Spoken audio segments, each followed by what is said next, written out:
नमस्कार बच्चों। आज हम इतिहास और नागरिक शास्त्र का अध्ययन करेंगे। कक्षा 6, अध्याय 6, जनपद और महाजनपद। इस अध्याय में हमें अध्ययन करना है 1. जनपद, 2. महाजनपद, 3. मगध साम्राज्य उदय। आइए अध्याय शुरू करें। करके देखो। भारत के मानचित्र प्रारूप में 16 महाजनपदों के नाम लिखो। 1. जनपद। लगभग ईसा पूर्व 1000 से ईसा पूर्व 600 का कालखंड वैदिकोत्तर कालखंड माना जाता है। इस कालखंड में जनपदों का उदय हुआ। ये जनपद ही छोटे छोटे राज्य थे। भारतीय उपमहाद्वीप के पश्चिमोत्तर में स्थित वर्तमान अफगानिस्तान से लेकर पूर्व में बिहार, बंगाल, ओडिशा तक के प्रदेश में तथा दक्षिण में महाराष्ट्र तक ये जनपद फैले हुए थे। वर्तमान महाराष्ट्र का कुछ क्षेत्र तत्कालीन अश्मक नामक जनपद से व्याप्त था। संस्कृत, पाली और अर्धमागधी साहित्य में इन जनपदों के नाम पाए जाते हैं। यूनानी इतिहासकारों के लेखन द्वारा भी इनके विषय में जानकारी प्राप्त होती है। उनमें से कुछ जनपदों में राजतंत्र विद्यमान था। कुछ जनपदों में गणराज्य थे।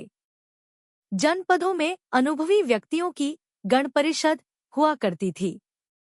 गणपरिषद के पार्षद सदस्य एक दूसरे के साथ विचार विमर्श करके राज्य प्रशासन से संबंधित निर्णय लेते थे।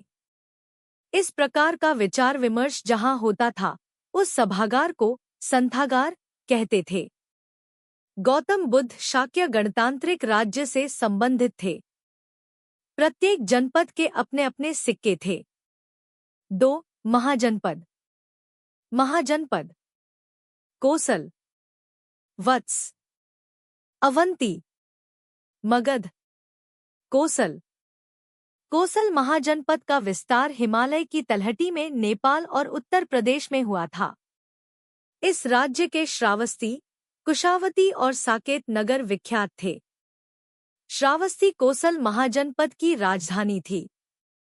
गौतम बुद्ध ने श्रावस्ती के प्रसिद्ध विहार जेतवन में दीर्घ समय तक निवास किया था। कोसल नरेश प्रसेनजित वर्धमान महावीर तथा गौतम बुद्ध का समकालीन था। कोसल का राज्य मगध में विलीन हुआ। वत्स। वत्स महाजनपद का विस्तार उत्तर प्रदेश के प्रयाग अर्थात इलाहाबाद के आसपास के क्षेत्र में हुआ था। कोसम अर्थात प्राचीन समय का कौशाम्बी नगर था। यह एक महत्वपूर्ण व्यापारिक केंद्र था। कौशाम्बी के 3 अति धनवान व्यापारियों ने गौतम बुद्ध और उनके अनुयायियों के लिए 3 विहारों का निर्माण करवाया था। कौशाम्बी नरेश उद्यन गौतम बुद्ध का समकालीन था। उद्यन राजा के पश्चात वत्स महाजनपद का स्वतंत्र अस्तित्व बहुत समय तक बना नहीं रहा। इस महाजनपद को अवंती महाजनपद के राजा ने जीत लिया। अवंती मध्य प्रदेश के मालवा प्रदेश में अवंती प्राचीन महाजनपद था। उज्जैन नगरी अवंती की राजधानी थी। उज्जैनी महत्वपूर्ण व्यापारिक केंद्र था। अवंती नरेश प्रद्योत वर्धमान महावीर तथा गौतम बुद्ध का समकालीन था। अवंती नरेश नंदीवर्धन के कार्यकाल में अवंती महाजनपद मगध साम्राज्य में विलीन हुआ। मगध शहरों के आसपास के क्षेत्र और बंगाल के कुछ क्षेत्र में प्राचीन मगध महाजनपद था। राजगृह राजगीर मगध की राजधानी थी। महागोविंद नामक वास्तुविशारद ने बिंबिसार के राजप्रासाद का निर्माण किया था। बिंबिसार के दरबार में जीवक नामक प्रसिद्ध वैद्य था। बिंबिसार ने गौतम बुद्ध का शिष्यत्व स्वीकारा था। कुछ जनपद धीरे धीरे अधिक बलशाली बन गए। उनकी भौगोलिक सीमाओं का विस्तार हुआ। ऐसे जनपदों को महाजनपद कहा जाने लगा। साहित्य में पाए गए उल्लेखों के आधार पर दिखाई देता है कि ईसा पूर्व 6ठी शताब्दी तक महाजनपदों में 16 महाजनपदों को विशेष महत्व प्राप्त हुआ था। उनमें भी विशेष रूप से कोसल, वत्स, अवंती और मगध महाजनपद अधिक सामर्थ्यशाली बनते गए। 3. मगध साम्राज्य का उदय। बिंबिसार के बेटे अजातशत्रु ने मगध का विस्तार करने की नीति अपनाई। उसने पूर्व के अनेक गणराज्यों को जीत लिया। अजातशत्रु के कार्यकाल में मगध संपन्न हुआ। उसने बौद्ध धर्म को स्वीकार किया था। गौतम बुद्ध के महापरिनिर्वाण के बाद अजातशत्रु के शासनकाल में राजगृह नामक स्थान पर बौद्ध धर्म की प्रथम संगीति अर्थात परिषद हुई। अजातशत्रु के कार्यकाल में मगध की राजधानी के रूप में पाटलिग्राम की नींव रखी गई।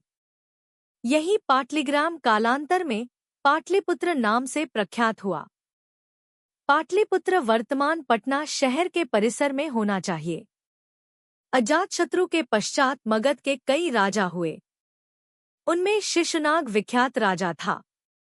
उसने अवंती, कोसल और वत्स राज्यों को मगध से जोड़ा। उत्तर भारत का लगभग संपूर्ण प्रदेश मगध के नियंत्रण में आ गया। इस प्रकार मगध साम्राज्य अस्तित्व में आया। मगध साम्राज्य के नंद राजा ईसा पूर्व 364 से 324 के कालखंड में मगध साम्राज्य की गद्दी पर नंद राजा सत्तासीन थे। नंद राजाओं ने विशाल साम्राज्य के लिए जिस शासन व्यवस्था की आवश्यकता होती है उस शासन व्यवस्था की स्थापना की। उनके पास थलसेना, अश्वसेना, रथसेना और गजसेना इस प्रकार चतुरंगिणी सेना थी। उन्होंने मापतौल की प्रमाणित प्रणाली प्रारंभ की। नंद वंश का अंतिम राजा धनानंद था। उसके समय तक मगध साम्राज्य का विस्तार पश्चिम में पंजाब तक हुआ था। धनानंद के कार्यकाल में महत्वाकांक्षी युवक चंद्रगुप्त मौर्य ने पाटलिपुत्र को जीत लिया और नंद राजवंश का अंत करके मौर्य साम्राज्य की स्थापना की। अगले पाठ में हम मौर्य साम्राज्य के उदित कालखंड में उन विदेशी आक्रमणों की जानकारी प्राप्त करेंगे जो भारत के पश्चिमी और पश्चिमोत्तर क्षेत्रों पर हुए थे। साथ ही मौर्य साम्राज्य की विस्तृत जानकारी प्राप्त करेंगे। क्या तुम जानते हो? नाम 16 महाजनपदों के प्राचीन और आधुनिक। 1. काशी, बनारस। 2. कोसल, लखनऊ। 3. मल्ल, गोरखपुर। 4. वत्स, इलाहाबाद। 5.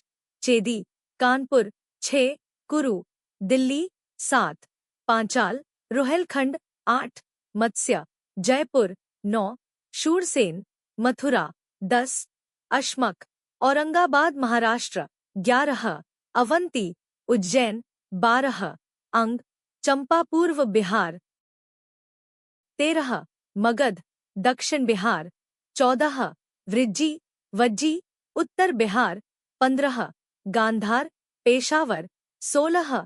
कंबोज, गांधार के समीप। सारांश। इस अध्याय जनपद और महाजनपद में वैदिक काल के बाद भारत में छोटे छोटे राज्य अर्थात जनपदों के उदय और उनके विकास का अध्ययन किया गया है। ईसा पूर्व लगभग 1000 से 600 तक के वैदिकोत्तर काल में जनपद अस्तित्व में आए, जिनमें कुछ में राजतंत्र और कुछ में गणराज्य था। गणराज्यों में गणपरिषद द्वारा निर्णय लिए जाते थे और विचार विमर्श के सभागार को संथागार कहा जाता था। समय के साथ कुछ जनपद अधिक शक्तिशाली बने और उनका विस्तार हुआ। इन्हें महाजनपद कहा गया। प्रमुख महाजनपदों में कोसल, वत्स, अवंती और मगध विशेष रूप से सामर्थ्यशाली थे। मगध का उदय बिंबिसार और उसके पुत्र अजातशत्रु के कार्यकाल में हुआ, जिन्होंने कई राज्यों को अपने अधीन कर मगध साम्राज्य की नींव रखी। नंद वंश ने साम्राज्य को और विस्तारित किया और धनानंद के समय इसे मौर्य साम्राज्य ने हस्तांतरित किया। अध्याय में 16 महाजनपदों के प्राचीन और आधुनिक नाम भी दिए गए हैं, जो प्राचीन भारतीय भूगोल और राजनीतिक संगठन की समझ प्रदान करते हैं।